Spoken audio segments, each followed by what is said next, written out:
How is everybody doing? Ready for that afternoon espresso, maybe? It's like almost that time.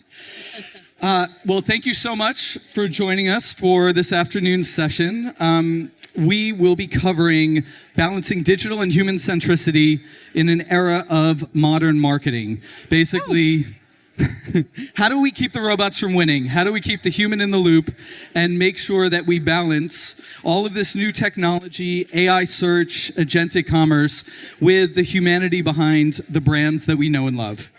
I am so excited to be joined today by Jennie Platt, who is the CMO of TD Bank. In the US, yes. Hi.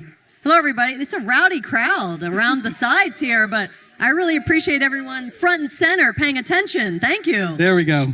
There you go. Right in the front.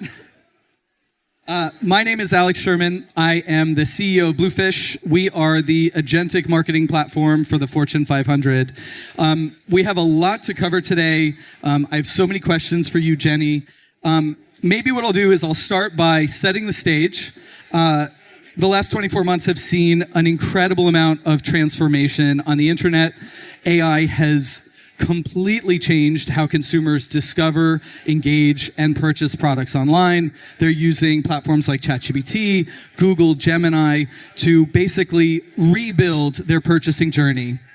And for marketers, that creates a very unique set of challenges. So when a consumer is learning about your brand, getting personalized recommendations from an LLM, what does that mean for you as a marketer? How do you stay top of mind? How do you make sure that your brand, your products are top of the funnel, are visible, are favorable, are accurate? We're going to get to those questions in a minute, but in the meantime, I know that TD Bank just launched a new brand platform, More Human. Jennie, can you tell us about that? And then we'll get into all of these new AEO, GEO trends that are top of mind. Yeah, for sure.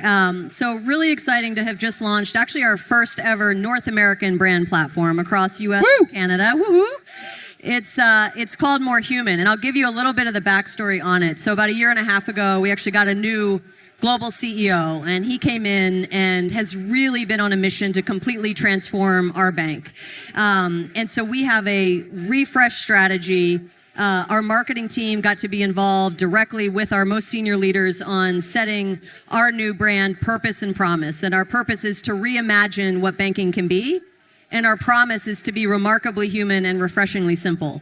And so after we landed that, along with a refresh of our culture and leadership principles, we said, well, now it's time to go to market from an external brand standpoint. And what is the external creative expression of that purpose and promise going to be? So after a lot of research with consumers across both of our markets and just recognizing the moment we're in, the inflection point with the emergence of AI and data and technology, we landed on More Human as our platform. And I think it's really important to kind of dig into the insights behind it. As excited as so many of us are about AI, consumers are also obviously nervous and they're anxious. And it was important for us to recognize that TD Bank is all in for AI and technology and data, but only if it's in service of humans and of people. And I think what we're trying to get at is the balance that we are committed to create on where we will make digital frictionless and seamless and easy, particularly on those types of transactions where that is the expectation. But we also recognize, especially as a bank, we're dealing with the important topics, people's money, their wealth, their retirement, their planning for their future. We've got to show up with empathy, with advice, with the ability to listen and find the moments where that humanity matters more than ever. And so I think it's a platform that kind of speaks to the moment we're in. We've done a lot of our own insights research. We published an AI insights report. And when it comes to banking, while we know everybody is using ChatGPT in their daily lives and over half of consumers are willing to go to AI for financial advice, less than 20% are really ready to make an important financial decision exclusively from AI. And so that's good. That's brand relevance for us, sustainability. But I think our platform is really all about that balance of digital and human. I don't know if anyone's seen our ad. It's got a very cute little robot. It is adorable. You should watch it. Not now, but in like 5 minutes, you should check it out. Yeah. So, okay. So you guys are a bank, and I think we've heard a lot from marketers about sort of this like funnel compression that basically when a consumer uses ChatGPT to make a decision, especially in financial services, there used to be this traditional purchasing funnel that maybe started on Google with 10 blue links, but very quickly that consumer ended up on your website. And so you had this opportunity as a brand to tell your story and all of the different dimensions that make your brand pop, that make it special and differentiated.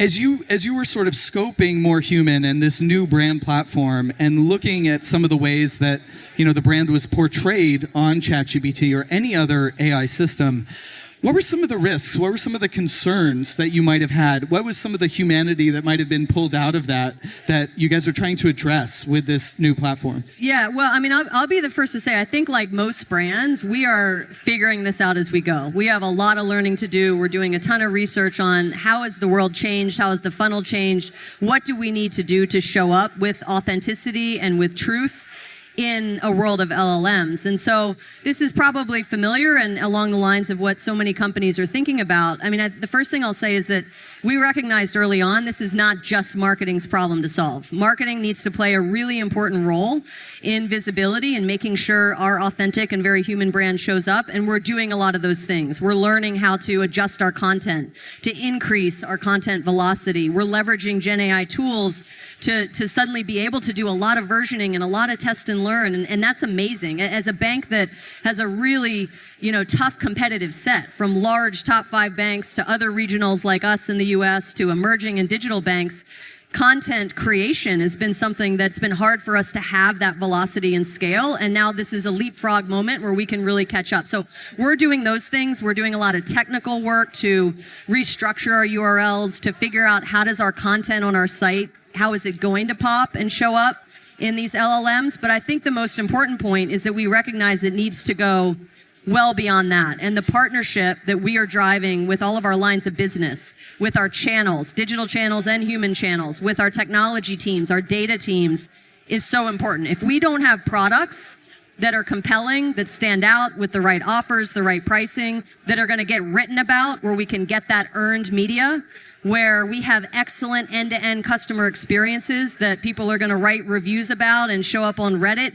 we're recognizing the channels where we need to play are so different, and we can't solve all that alone. So the approach that we're trying to take is a task force, cross-functional, kind of end-to-end horizontal customer experience design that requires marketing be that connective tissue that is able to kind of bring together our product teams, our data teams, our technology teams, and say, how do we solve this together? I love that, because in this category of AEO, GEO, there's been this like hype cycle that I think a lot of brands are sort of, they're learning this new category, they're learning this new space. And in the beginning, we saw a lot of like, search 2.0, like how do we hack the LLMs? How do we trick the LLMs? And I think we're getting to this much healthier part of this industry's development where it's almost like sort of a marketer's centric approach to AEO, where you're not trying to trick the models. You're actually realizing if we want the models to represent our brand favorably, accurately, we need to help teach and train and inform those models. It's not about tricking them or hacking them. It's about giving them the training materials, content, and data that they need in order to represent our brand accurately. And I love what you said about cross-functional, because agentic marketing, AEO, is so clearly a team sport. And, at Bluefish, I think we have this unique vantage point where we're in these rooms where the search team is over there, the content team is over there, you've got PR Corp Comms, now that OpenAI has their ads program, paid media is in the corner, and those teams are sort of wondering, how are we supposed to do this? Like, how do we work together? And as you mentioned, there's a lot of hard work rebuilding some of that process. Yeah. Like making this operational on a marketing team is hard. How do you wrangle the troops as the CMO? How do you do that? I mean, first of all, I'd say I see it as a really fun and exciting challenge. I know it can feel overwhelming, like the world is changing, beneath our feet, but it's a really fun opportunity, and I think elevates the role that marketing can play as a growth driver for an entire organization. But so much of the work is not just on the sort of vision of working horizontally cross-functionally, but the operating model within the organization that needs to support it. And so it requires that we come together in more of an agile model, that we get our product partners at the table, that we get our digital partners, our data and technology, and that we are all kind of designing end to end. When you think about financial services, and I always talk about it this way, people don't, go out and say, I'm going to go get a credit card today, or let me go open a checking account. What are we doing? We're trying to service them in these very important life moments. They need to plan for their future. They need to save for their kids' school. They need to, dreams in driveways. They need to, they want to buy a house. They want to buy a car. And if we can leverage all of the technology and data that we have and start to think, what are the right moments to show up when they're in the market for those things? What are the right products that we need to have with compelling offers, with our authentic human brand behind it, and really be able to help them kind of traverse the ecosystem of when it needs to be digital and seamless and when it can be in person and very human. And I mean, something bad happens, you have fraud on your account, let me tell you, you want to get out of that app really quickly and get on the phone with a real person who understands you and knows the situation. And so it's the magic is in building an operating model and kind of breaking down the silos of our teams to be able to design and plan and then react that way that really works across channels.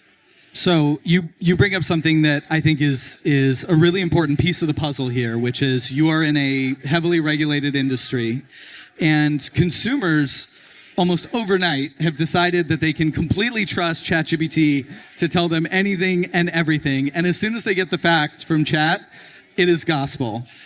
What are some of the challenges that creates? How do you think about accuracy? How do you think about just making sure that the models aren't just saying nice things about your brands, but that the facts about, pricing, product detail, and to be clear, I don't think the problem is a solved one, but as the CMO managing a team that works very closely with the compliance teams, how do you start to think about that? Well, I'll say sort of yes and no to that. Yes, I know people are using ChatGPT to do financial research and to search for products. So we have a lot of dedicated efforts to say, how do we make sure that when something shows up about TD, that it's truthful, that it's accurate? I mean, you think about, again, banking, privacy is really important.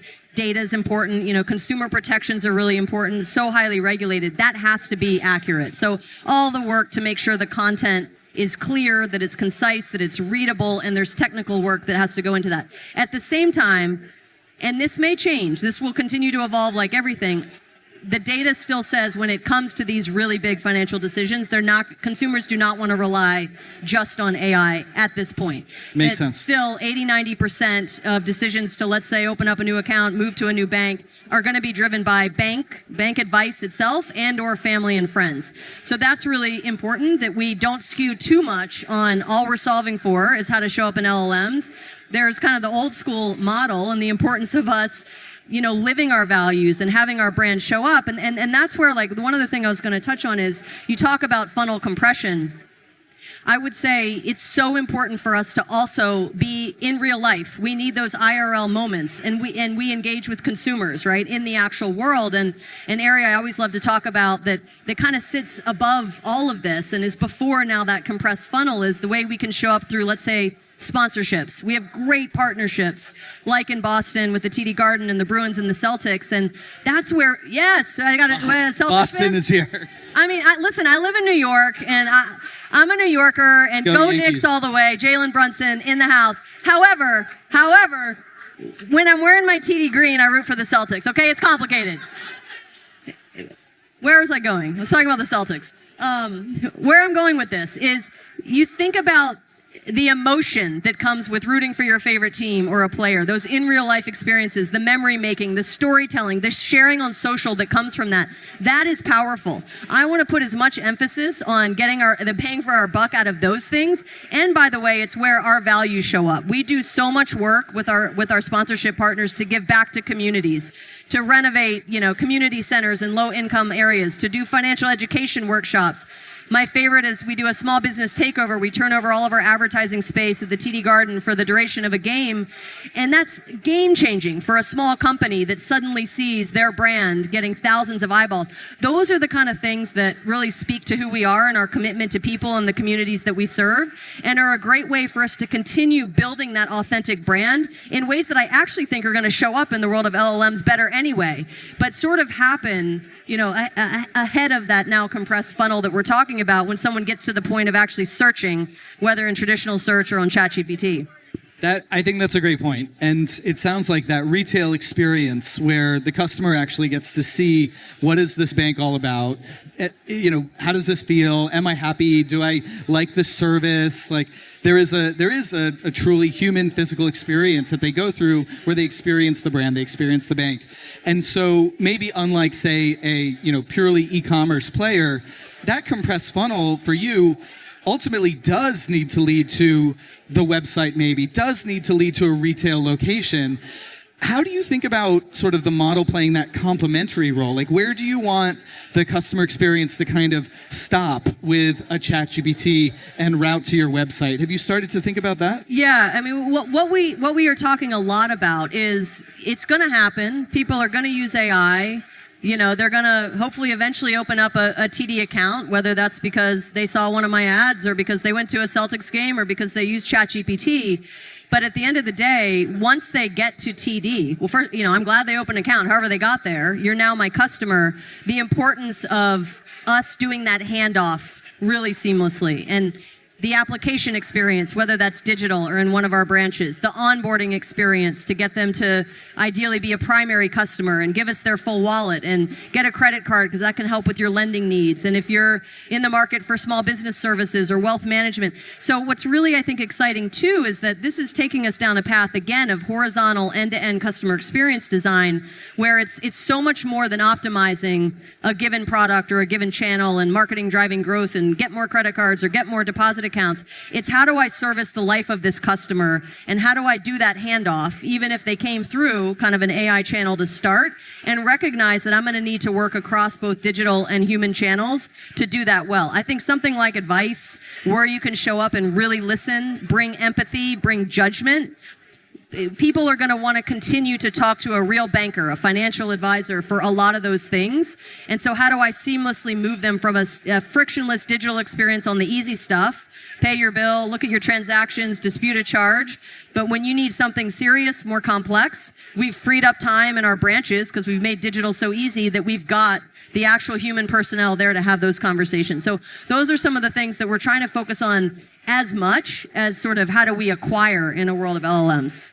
Yeah, it's almost like I think a lot of the industry in the early days of AEO sort of looked at this space as like Search 2.0, but it really has nothing in common with search. Instead of 10 blue links, there is this long-form qualitative conversation between the human and the chatbot or the model or whatever.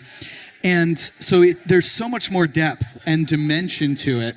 It's not a list of links. It's, explaining use cases, benefits. It's answering questions. It's conversational. There is this back and forth. It is fundamentally this new medium. And just like all of the channels that came before, whether it was search or social or mobile, every medium brings risks, no doubt, but also opportunities to message and engage with your customer in new ways. And it sounds like TD Bank is really taking that to heart and starting to think about, okay, we know that there is this serious conversation that the customer needs to have with a banker in person.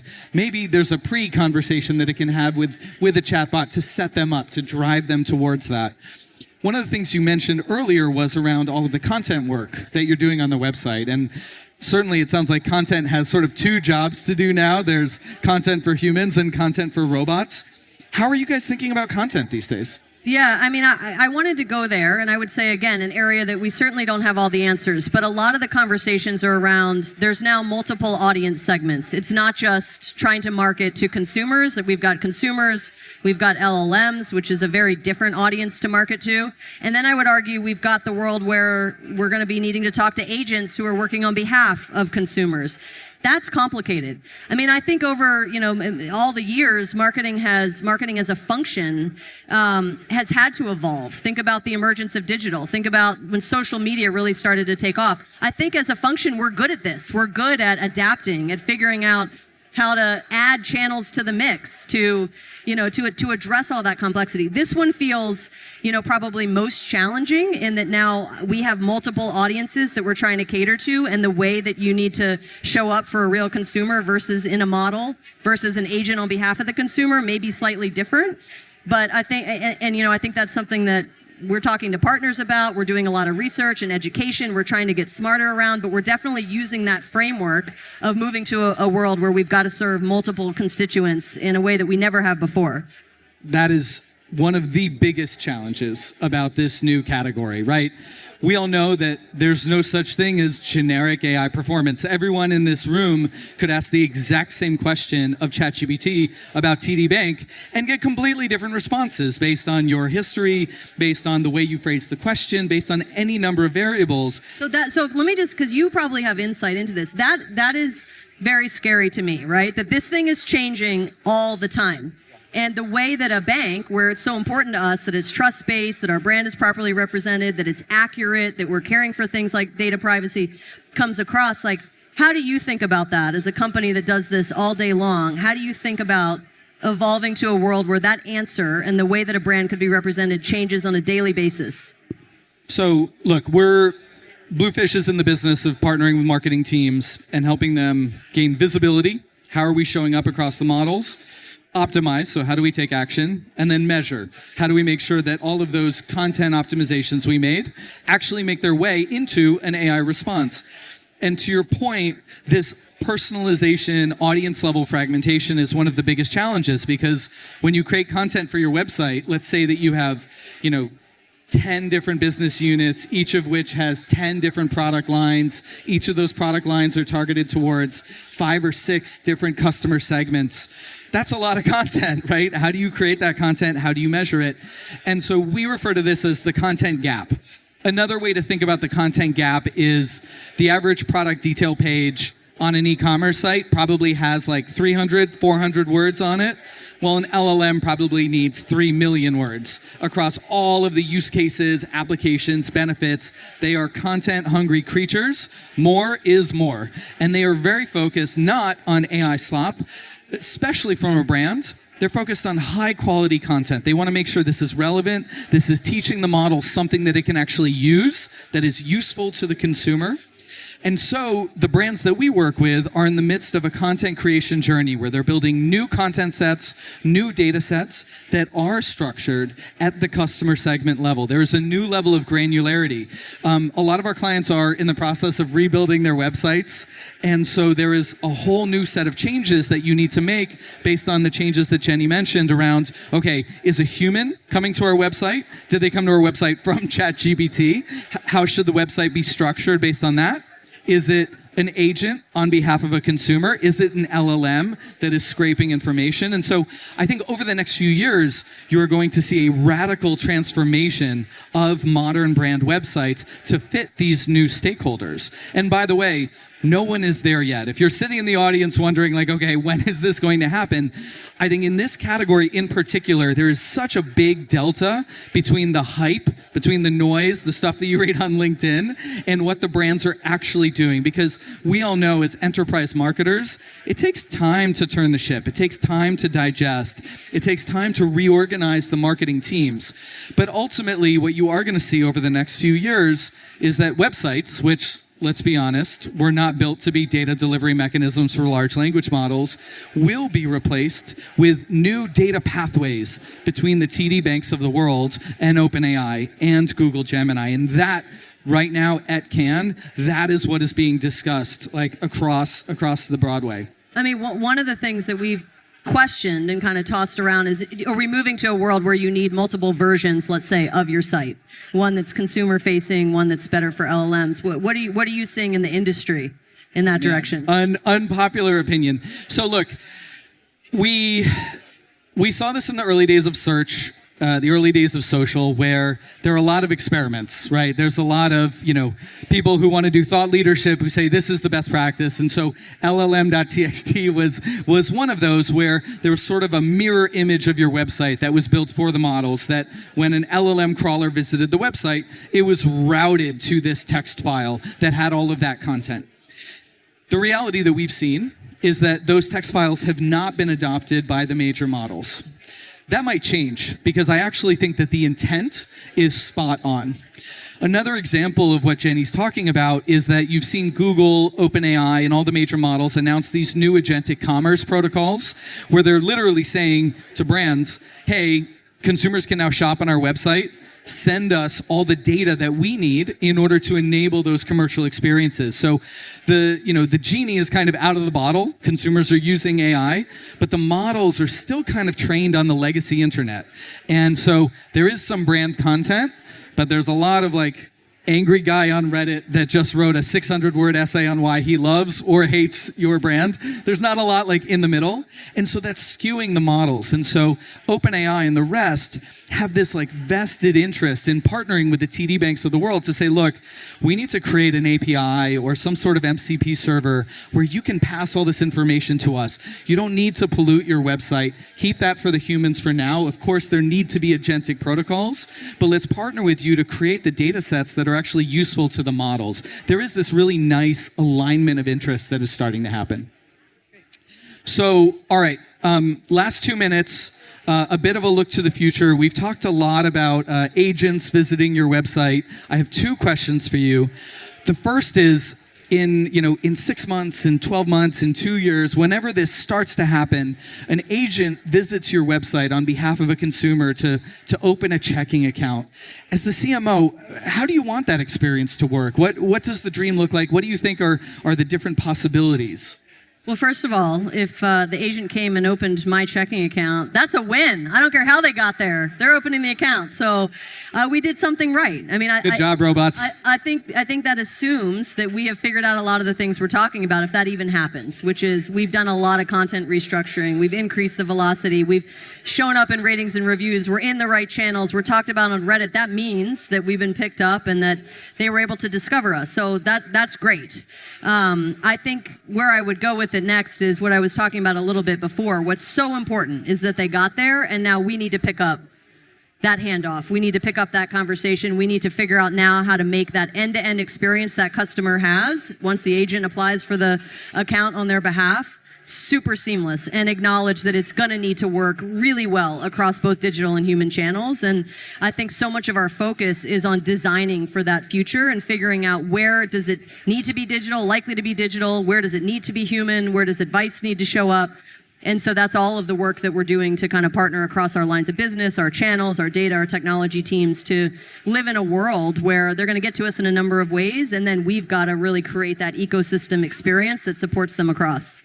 I love that. There is this this hop that's happening today where consumer has this conversation with ChatGPT, and then the website is sort of blind to that. You sort of have to pick up from scratch. So I think there's a lot to that.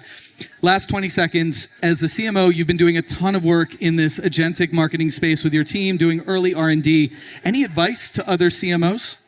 I mean, we've had some really great kind of workshops and thinking on how do we look at our end-to-end marketing execution process and identify every single point that is sort of ripe for an agentic solution. I love that. We have a ton of ideas. I think the challenge that we have, and I'm sure it's similar to so many other brands, is how do you actually get to market with those things? You know, at the enterprise level, we have a lot of really big bets on AI, and we're using it to transform both for efficiency and for growth. As marketers, my challenge is how do I actually get the tools in my hands for my team and embrace it at scale?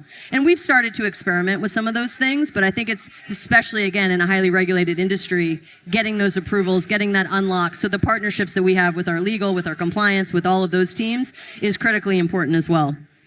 Amazing. We'll leave it there. Thank you so much, Jennie. This was amazing. Thank you. Thank you all.